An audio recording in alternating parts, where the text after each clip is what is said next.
बिबट्याच्या हल्ल्यात 4 वर्षीय सिद्धेश कडलग या चिमुकल्याला आपला जीव गमवावा लागल्याची घटना काल सायंकाळी संगमनेर तालुक्यातील जवळे कडलग गावामध्ये घडलेली आहे। खरं तर नेहमीप्रमाणे सिद्धेश जो आहे तो आपल्या घरी अंगणामध्ये खेळत होता आणि त्याच वेळेस बाजूच्या शेतातून बिबट्याने त्याच्यावरती हल्ला केला।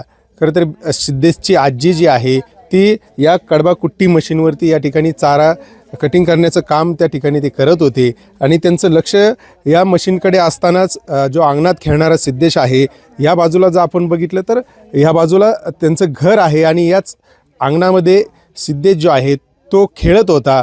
आपली आजी आपल्यासमोर काम करते आणि त्याचं लक्ष केवळ आपल्या आजीकडे होतं। मात्र त्याच वेळेस बाजूच्या शेतातून बिबट्याने झडप घातली आणि चिमुकल्या सिद्धेशला घेऊन तो बिबट्या जो आहे तो पुन्हा हे जी गिन्नी गवत आपण या बाजूला बघतोय त्या गिन्नी गवतामध्ये त्या सिद्धेशला घेऊन गेला आणि त्या ठिकाणी त्याचा जीव घेतला। या घटनेने जे आहे ते संपूर्ण संगमनेर तालुक्यामध्ये खळबळ उडालेली आहे आणि हे जे कुटुंबीय आहे यांच्यावरती खरं तर मोठी शोककळा पसरलेली आहे। हा सगळा घटनाक्रम खरं तर शब्दात व्यक्त करणं कुटुंबियांसाठी खरंच अवघड आहे। तरी आपण त्यांच्याशी बोलण्याचा प्रयत्न करूया। आजी, नेमकं काय कालचा तुमचा दिनक्रम कसा होता आणि काय काल संध्याकाळी नेमकं घडलं? काय सांगायला दवाखाने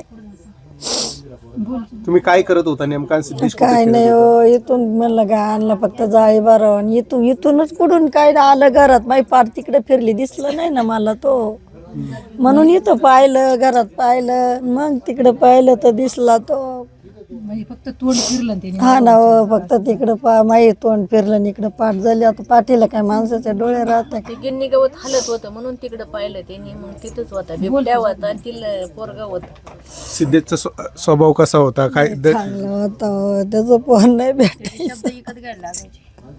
लय शांत होतं लय भारी पोरगा होता आणि काय हुशार खूप होता त्याला। आणखी काही नातेवाईक आहेत, परिसरातील लोक आहेत, काय सांगाल या परिसरात बिबट्यांची कशी दहशत आहे आणि एक तुमच्या देखत एका चिमुकल्याचा जीव जातोय, काय सांगा? मग आता काय करणार आहे हो, असं जर जवळून नेलं काय वाटत आम्हाला?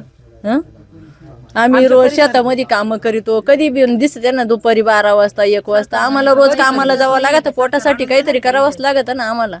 कोण देणार आहे आम्हाला सांगा भाऊ? रोज कामाला आमची सोय करा ना आधी, मग तुम्ही काय करणार? बंदोबस्त केला पाहिजे, वाघांना काय करणार? त्यांचा बंदोबस्त केला पाहिजे ना। मग आमच्या घराजवळ लेकराचं केलंय उद्या कोणाचं अजून इथं मग